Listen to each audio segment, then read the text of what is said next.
ल हेर्नुस्, टमाटर पाकेर यस्तो छ, बिक्री छैन।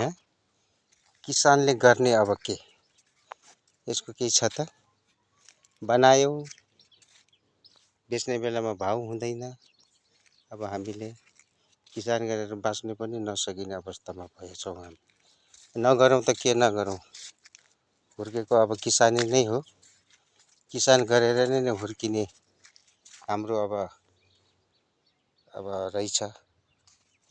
अब व्यवसाय र बिजनेस गर्ने भनेको यस्तै हो। व्यापार बिजनेस भनेको यही हो कि के हो? अब यसैलाई नै अब कृषिमै आबद्ध भएर यो काम गर्न लागेका छौँ।